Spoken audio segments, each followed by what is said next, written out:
तो गाइस, आप सभी का ह्यूमन पेरिटस के चैनल पे स्वागत है।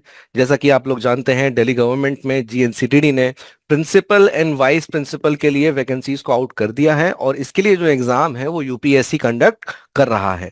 अगर आपने फॉर्म फिल नहीं किया है तो आप 14 अगस्त से पहले फॉर्म फिल कर लीजिए। और अगर आपको एलिजिबिलिटी से संबंधित कुछ भी जानना हो तो इसी चैनल पे हमने सीरीज ऑफ वीडियोस डाले हैं इस एग्जाम से रिलेटेड। उनसे गो थ्रू करके आप एग्जाम के बारे में समझ सकते हैं, जैसे कि प्रीवियस ईयर पेपर्स हो गया, या सिलेबस एनालिसिस हो गया, या एग्जाम डेट हो गया, एंड सो ऑन। ठीक है। आज के वीडियो का जो ऑब्जेक्टिव है वो है वेटेज ऑफ टॉपिक को समझना, वेटेज ऑफ टॉपिक को समझना। और उसके लिए हम क्या करेंगे, जो पहले हुए हुए पेपर हैं, जो प्रिंसिपल और वाइस प्रिंसिपल के सेपरेट पेपर हुए थे इन द ईयर ऑफ 2022, उनके क्वेश्चन से हम देखेंगे कि भाई कौन कौन से टॉपिक से सवाल आए हैं। हमने पूरा एनालिसिस इसके लिए आपके लिए किया है। वो सभी लोग जो हमारे साथ पहली बार जुड़ रहे हैं, वी आर ह्यूमन पेरेटस, और हम पिछले 10-12 सालों से जो यूपीएससी के रिक्रूटमेंट टेस्ट होते हैं उनके स्पेशलिस्ट हैं, उनके एक्सपर्ट्स हैं। चाहे फिर वो assistant provident fund commissioner exam हो, एनफोर्समेंट ऑफिसर एग्जाम हो, असिस्टेंट लेबर कमिश्नर एग्जाम हो, डीआरडीओ में एडमिन ऑफिसर एग्जाम हो, finance department account officer Ladakh का एग्जाम हो, एंड सो ऑन। ठीक है। और वीडियो शुरू करने से पहले अगर आप इस कोर्स के बारे में जानना चाहते हैं, समझना चाहते हैं कैसे हम 100% सिलेबस सिस्टमेटिक तरीके से आपके लिए कवर करने वाले हैं, आप इस वेबसाइट पे जाके समझ लीजिए और यहीं से आप एनरोल भी हो सकते हैं। बाकी नीचे दिए गए नंबर पे कनेक्ट करके हमसे आप डिस्कस भी कर सकते हैं कि what is the plan for this exam of human parrots. ठीक है। अब शुरू करते हैं अपने एनालिसिस को। पहली बात तो हमारे पास दो पेपर हैं। वाइस प्रिंसिपल का जो एग्जाम पिछली बार हुआ था वो 11 दिसंबर 2022 को हुआ था, और प्रिंसिपल का जो एग्जाम हुआ था वो 17 जुलाई 2022 का हुआ था। बहरहाल इस बार नोटिफिकेशन एक साथ आया है, so it is a probability कि दोनों एग्जाम को यूपीएससी मर्ज कर दे और एक ही एग्जाम करे। ऐसा नहीं भी हो सकता, बट लेट अस सी क्या होता है। ठीक है। अब शुरू करते हैं अपने डिस्कशन को। सबसे पहले, अगर आपको जानकारी चाहिए, जैसे सिलेबस की जानकारी आपको इसी वेबसाइट पे मिलेगी। हम सिलेबस के उसमें जाएं तो यहां से आप ऑफिशियल सिलेबस को भी डाउनलोड कर सकते हैं। और ये सिलेबस का सोर्स क्या है गाइस, बड़ा आसान होता है कि यूपीएससी अभी तक सिलेबस नहीं दिया है, पर जो पिछले एग्जाम्स हुए हैं उनसे आप सिलेबस को देख के जानकारी लगा सकते हैं कि आपको पढ़ने की बाउंड्री क्या है। तो जैसा कि आपके सामने है, पिछला जो एग्जाम प्रिंसिपल या वाइस प्रिंसिपल का हुआ था, both of them have same syllabus, और वो सारे कीवर्ड्स आपके सामने यहाँ पे लिखे हुए हैं। ठीक है। इसके अलावा तो हमने इस सिलेबस को थोड़ा सा रेशनलाइज किया है और टॉपिक्स को सिस्टमेटिकली बांटा है, जिसकी जानकारी आपको, जैसे इसकी जानकारी आपको इसी पेज पे यहाँ पे मिल जाएगी। ठीक है। यहीं पे आप जाएंगे तो यहाँ पे हमारे एनालिसिस के बारे में आपको पता चल जाएगा कि what we are providing in the topics of topic. ठीक है। तो ये तो हो गई कहानी। अब आते हैं अपने मेन मुद्दे पे। और सिलेबस जैसा कि आपके सामने है, these are the 6 keywords. But समस्या यहाँ पे ये होती है कि इन कीवर्ड्स में पढ़ना क्या होता है इसकी जानकारी कभी नहीं मिलती। ठीक है। जैसे कि आपके सामने है, they are high level keywords. ठीक है। There is no boundary mention क्या पढ़ना है, उसको लेके भी आप ह्यूमन पेरेटस से डिस्कस कर सकते हैं कि हमने ये कैसे डिसाइड किया कि किसी भी टॉपिक में बाउंड्री क्या है और क्या पढ़ना है। बहरहाल आज के मुद्दे पे आते हैं। तो हमने रेशनलाइज करके इन टॉपिक्स को, इन सारे टॉपिक्स को इन सब में बांट दिया है, for both principal and vice principal, 1 2 3 4 5 6 7 8 9 10 11 12 13 and also miscellaneous. अब इससे हमें यह पता चलेगा कि जब हम पढ़ने जा रहे हैं, वेटेज ऑफ टॉपिक से ये अंदाजा लगता है कि आखिर कौन से टॉपिक पे जोर देना है, कौन से टॉपिक पे ज्यादा मेहनत करनी है, कौन सा प्रायोरिटाइज करना है। तो पिछले साल के एग्जाम के हिसाब से हम इसको करेंगे। Let us do it. और हम क्या करते हैं, हम वाइस प्रिंसिपल और प्रिंसिपल के लिए अलग अलग इसको कर लेते हैं। So first of all this is for vice principal. ठीक है। और दूसरा है आपका प्रिंसिपल। ठीक है। तो आप जिसमें भी कैटेगरी में फॉलो इन करते हैं, यू कैन सी, और आप अपने हिसाब से देख सकते हैं कि कितने सवाल आए हैं। सबसे पहले बात करें आपके इंग्लिश लैंग्वेज की, तो वाइस प्रिंसिपल में 10 सवाल इंग्लिश लैंग्वेज के आए, 10 क्वेश्चन इंग्लिश लैंग्वेज के आए। और अगर प्रिंसिपल की बात करें तो प्रिंसिपल में 8 सवाल यहाँ पे आए। हिंदी लैंग्वेज में अगेन 10 सवाल यहाँ पे वाइस प्रिंसिपल में थे, और प्रिंसिपल की बात करें तो प्रिंसिपल में भी 8 सवाल यहाँ पे आए थे। क्वांटिटेटिव एप्टीट्यूड एंड रीजनिंग मिला के 20 सवाल आपके वाइस प्रिंसिपल में थे, और 10 सवाल आपके प्रिंसिपल में पूछे गए थे। करंट इवेंट्स की बात करें तो करंट इवेंट्स का जो वेटेज है वो बहुत ही कम था। 3 सवाल आपके वाइस प्रिंसिपल में थे और 2 सवाल आपके प्रिंसिपल के एग्जाम में थे।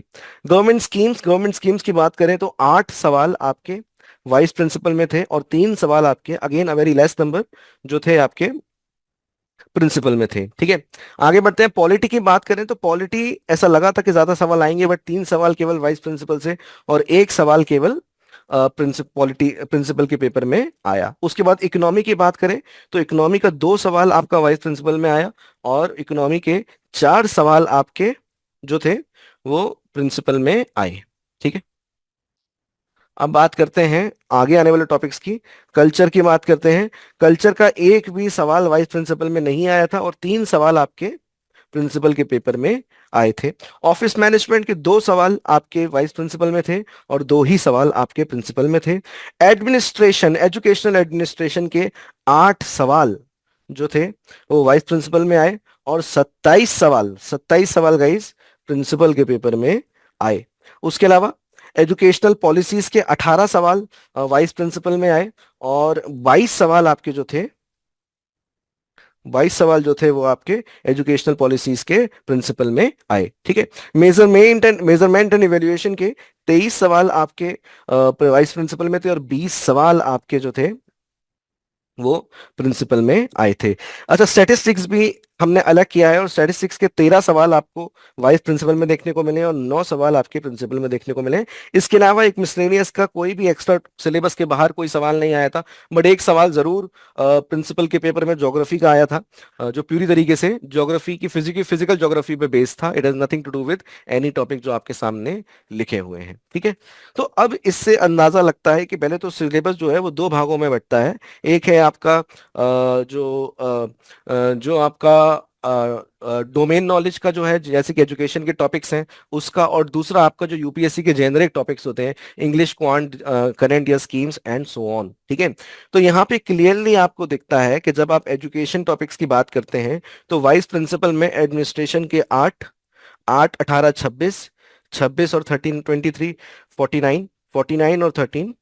ठीक है, एक सेकेंड, 8, 26, 26 और 23, 49, 49 और 13, 62 क्वेश्चंस। ठीक है, 62 सवाल, यानी कि 62 सवाल आपके इसी टॉपिक से आए आउट ऑफ 120। और यहाँ पे बात करें तो यहाँ पे एडमिनिस्ट्रेशन के 27 सवाल, 22 सवाल पॉलिसी के यानी कि 49, उसके बाद 69 मेजरमेंट, 9 यानी 78, 78 सवाल आपके आउट ऑफ 120 इससे है। तो ये हो गया आपका रफली 50% और ये हो गया आपका रफली 66.67%। ठीक है, तो क्लियरली यहाँ पे समझ में आता है कि इन टॉपिक्स का जो वेटेज है, जो इन टॉपिक्स का वेटेज है वो आपके सिलेबस में बहुत ज्यादा है। ठीक है, अब बात करते हैं ऊपर के टॉपिक्स की। तो ऊपर के टॉपिक्स में कहानी जो है वो काफ़ी ही सिंपल है। जो इंग्लिश और हिंदी है उनके जो वाजिब सवाल होते हैं 16 और 20 वो आए, जो कि अच्छा नंबर है। रीजनिंग भी आपकी इंपॉर्टेंट है, रीजनिंग के भी सवाल 10, जो कि बहुत अच्छा नंबर है। Current, scheme, polity, economy, culture से सवाल अगर देखें तो 3, 8, 11, 3, 14, 2, 16, 16, 2, 18 सवाल इन टोटल आए। यहाँ पे अगर देखें तो यहाँ पे आपके 2, 3, 5, 5, 1, 6, 2, 3, 5, 1, 6, 6, 4, 10, 3, 13, 13, 2, 15 सवाल आए। ठीक है, तो यानी कि इससे हमें ये प्रेडिक्शन मिलता है कि इनके की वेटेज कम है, तो क्या इनको पढ़ना नहीं है? The answer is big no. क्योंकि यूपीएससी कभी भी सेम वेटेज पैटर्न पे अपना पेपर नहीं सेट करता है, हमेशा सवालों की जो क्वांटिटी है वो वेरी करती रहती है। विच मीन्स कि जो आपका लेटेस्ट एग्जाम होने वाला है, देयर इज अ पॉसिबिलिटी कि ऐसा हो जाए कि भाई करंट इवेंट्स और स्कीम को मिला के ही 25 सवाल आ जाएं। इट्स अ पॉसिबिलिटी, जो सवाल यहाँ से कम हो जाए। ठीक है, पॉलिटी के सवाल अगले साल 10 आ जाएं, ठीक है, या एक भी सवाल ना आए। सो इट डजेंट मैटर कि पिछले साल क्या हुआ, हमेशा चीजें वेरी करती हैं। बट एक जरूर अंदेशा यहां से निकलता है, वो ये है कि इन टॉपिक्स का महत्व तो बहुत ज्यादा है और पिछली बार तो इन्हीं से सारा जो है आपके पेपर का खेल हुआ था, तो इन पे जरूर आपको अच्छे से जोर देना होगा। ठीक है, तो दैट इज द एनालिसिस। अब इसके अलावा जो एडमिनिस्ट्रेशन टॉपिक है, अगर हम पिछले सालों के सवाल देखेंगे तो बहुत सारे वेरिड सवाल हैं, एक स्टोरी नहीं बनती है कि कौन से सवाल इसमें आते हैं।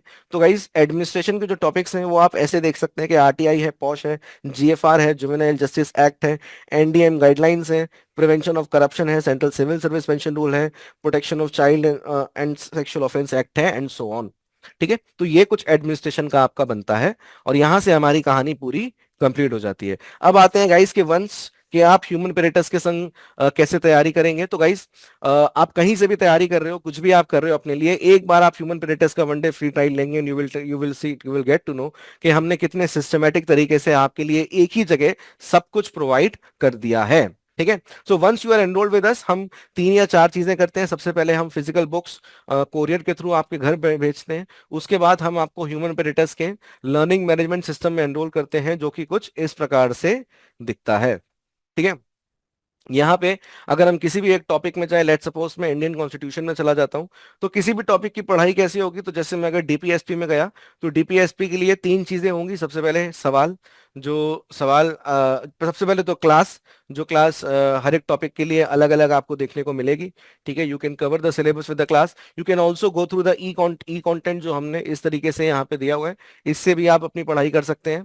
ठीक है, तीसरी चीज, प्रैक्टिस क्वेश्चन, जो कि सुपर इंपॉर्टेंट होते हैं। हमने देखा है कि यूपीएससी आरटी में आप जितना ज्यादा प्रैक्टिस करके जाएंगे, उतना ज्यादा आपके लिए बेनिफिशियल रहेगा। ठीक है, तो जैसे अगर मैं यहाँ पे जाऊंगा, तो यहाँ पे केवल प्रैक्टिस क्वेश्चंस के सवाल ही नहीं है, यहाँ पे आपको एक्सप्लेनेशन भी देखने को मिलेगा। ठीक है, तो जैसे आपने पॉलिटी की तैयारी करी, ऐसे ही आप हर एक टॉपिक की तैयारी करेंगे, और वंस यू आर डन, आप मॉक टेस्ट लगाइए and you will be set for the exam. इसका एक दिन का फ्री ट्रायल लेने के लिए नीचे दिए गए नंबर पे कॉल कर लीजिए, and you see the story, कैसे हम एक बढ़िया तरीके से आपके लिए कोर्स प्रोवाइड कर रहे हैं। बाकी किसी और चर्चा के लिए do call us, and all the best for your exam.